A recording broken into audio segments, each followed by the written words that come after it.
Corona संकट के बीच हो रही भाजपा की वर्चुअल रैली पूर्व कांग्रेस नेता अशोक तंवर के निशाने पर आ गई। हिसार पहुंचे तंवर ने वर्चुअल रैली को लेकर भाजपा पर तंज कसा।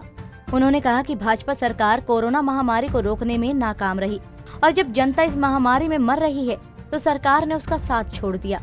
तंवर ने कहा कि चुनाव आते देख भाजपा और उनकी सरकारों की प्राथमिकता बदल गई, जिसके चलते अब कोरोना से लड़ने के बजाय आगामी चुनाव के चलते वर्चुअल रैली की जा रही है।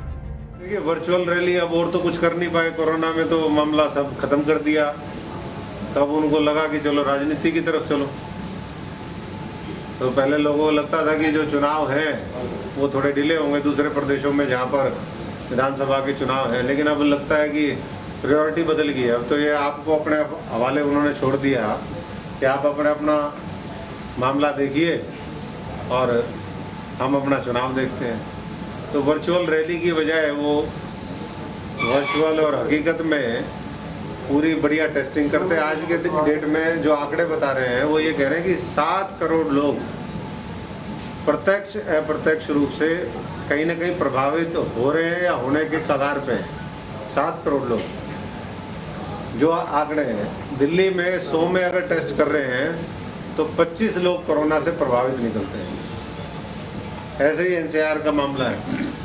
तो ऐसे में प्रायोरिटी ये होनी चाहिए थी कि हम बेस्ट जो हेल्थ सेक्टर से जुड़े हुए लोग हैं, पूरी दुनिया की जो अच्छी प्रैक्टिस है उसको हम ला करके अपने देश के अंदर लागू करते हैं, बजाय इन चीज़ों के अंदर जो ये जिस तरीके का भारतीय जनता पार्टी पहले तो सारा दिखा दिया कि ठेका हमारे पास है, और जब हालात बिगड़ते देखे तो बोले कि अब प्रदेशों की जिम्मेदारी है।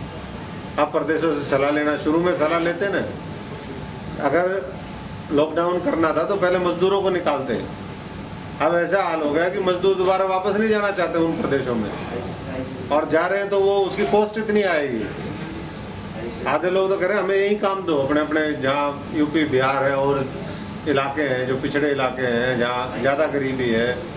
ईस्टर्न इंडिया की खास तौर से बात करें, बंगाल, उड़ीसा, यहाँ के लोग ज़्यादा काम करने हरियाणा में भी आते हैं, दूसरे उसमें भी आते हैं। तो एक अलग तरीके का संकट आज देश में पैदा कर दिया, और इसको मैं समझता हूँ कि अगर ठीक तरीके से डील किया होता तो ये संकट टाला जा सकता। तंवर ने इस मौके पर लॉकडाउन के फैसले में सरकार की नाकामियां गिनाई। उन्होंने कहा कि केंद्र की मोदी सरकार ने कोरोना से लड़ने के लिए पहले सब कुछ अपने हाथों में ले रखा था, लेकिन जैसे ही स्थिति बिगड़ी तुरंत प्रदेश सरकारों पर जिम्मेदारी छोड़ दी। इतना ही नहीं, तंवर ने तो ये भी कहा कि सरकार को लॉकडाउन से पहले व्यवस्था करनी चाहिए थी और देश की स्वास्थ्य सेवाएं सुधारनी चाहिए थी। हिसार से विनोद सैनी, पंजाब केसरी टीवी।